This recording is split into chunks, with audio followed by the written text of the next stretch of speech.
నమస్తే ఫ్రెండ్స్. ఒక బాలీవుడ్ డైరెక్టర్ అనురాగ్ కశ్యప్ ఒక రాజ్పుత్రులకు సంబంధించిన అతను బ్రాహ్మణుల గురించి ఒక జుగుత్సాకరమైన కామెంట్ చేశారు. అది ఇప్పుడు సోషల్ మీడియాలో హల్చల్ చేస్తుంది. ఇందుకు కామెంట్ ఏంటంటే, బ్రాహ్మణుల్లో కొంతమందిని మీద నేను ఉచ్చబోస్తాను, వాళ్ళు నీచులు, దేశానికి పట్టిన దరిద్రం అని కామెంట్ చేశారు. ఇంతకీ ఇతను అంతలా కామెంట్ చేయాల్సిన అవసరం ఏమొచ్చింది? అసలు అనురాగ్ కశ్యప్ ఎవరు? ఇతను కామెంట్ చేయాల్సిన పరిస్థితులు ఏమొచ్చాయి? ఇవన్నీ తెలుసుకునే ముందు నాది ఒక చిన్న రిక్వెస్ట్. నేను కొత్తగా యూట్యూబ్ ఛానల్ పెట్టాను. ఈ ఛానల్ మీరు చూస్తున్న ఛానల్ కొంచెం సబ్స్క్రైబ్ చేసి ఎంకరేజ్ చేయమని కోరుకుంటున్నాను. ఇక మ్యాటర్లోకి వద్దాం. మొన్న ఏప్రిల్ 11వ తారీఖున జ్యోతిరావు పూలే పుట్టినరోజు యానివర్సరీ సందర్భంగా పూలే అనే ఒక సినిమా రిలీజ్ కావాల్సి ఉంది. అయితే ఈ సినిమాని సెంట్రల్ బోర్డు సెన్సార్ బోర్డుకి పంపిస్తే అందులో మెజారిటీ పీపుల్ అయిన బ్రాహ్మణ్స్ ఈ సినిమాలో కొన్ని డైలాగులను కట్ చేయాలి, లేదా కొన్ని సీన్లను కట్ చేయాలని చెప్పారు. ఆ సినిమా డైరెక్టరు అనంత మహాదేవన్ అనే అతను ఇది అలా చేయడానికి కుదరదు, ఇది యాక్చువల్గా హిస్టరీ మీద తీసిన సినిమాని మేము దాన్ని కట్ చేస్తే ఆ పూలే అనే సినిమాకి అర్థం ఉండదు, మేము చేయమని చెప్పారు. సరే, ఏమైనప్పటికీ వాళ్ళు సెన్సార్ బోర్డు సర్టిఫికేట్ ఇవ్వలేదు, సినిమా రిలీజ్ అవ్వలేదు. ఇవాళ 18వ తారీఖున, రేపు 19వ తారీఖు. అయితే ఈ వార్త ఆ వార్త తెలిసిపోయి బాలీవుడ్లో డైరెక్టర్ అయిన అనురాగ్ కశ్యప్ అనే ఒక డైరెక్టర్కి ఈ వార్త తెలిసింది. అతను తెలిసిన వెంటనే ప్రెస్ మీట్ పెట్టేసి బ్రాహ్మణ్స్ మీద నిప్పులు జరిగారు.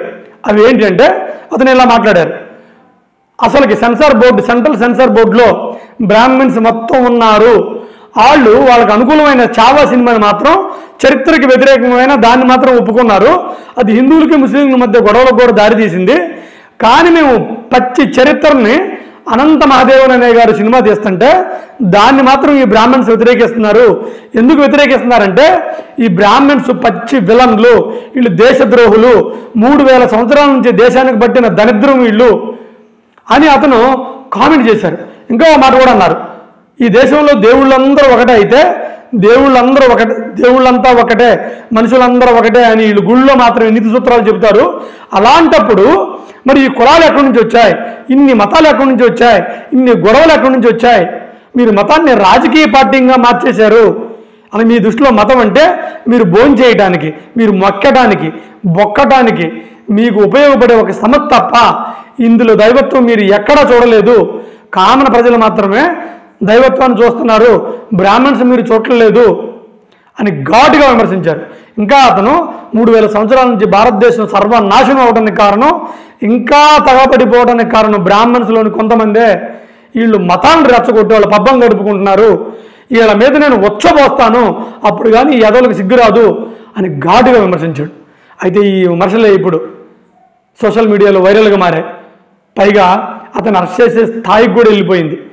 నేను ఒకటే చెబుతున్నా, బ్రాహ్మణులు మంచి చేశారా చెడు చేశారా పక్కన పెడదాం, బ్రాహ్మణులు దేశాన్ని సర్వనాశనం చేశారా బాగు చేశారా పక్కన పెడదాం. కానీ ఒక అభిప్రాయాన్ని వ్యక్తపరిచే విధానం మాత్రం ఇది కాదు. ఒక విధానాన్ని, ఒక పద్ధతిమైన భావజాలంలో వ్యక్తపరిస్తే ఎవ్వరూ ఏమనరు. అయితే అనురాగ్ కశ్యప్ అనే డైరెక్టర్ వ్యక్తపరిచిన విధానాన్ని మాత్రం నేను కూడా ఖండిస్తున్నాను. అయితే బ్రాహ్మణులు మోసం చేశారా నాశనం చేశారా అనే విషయం మీద డిబేట్ పెట్టుకోండి, తప్పులేదు.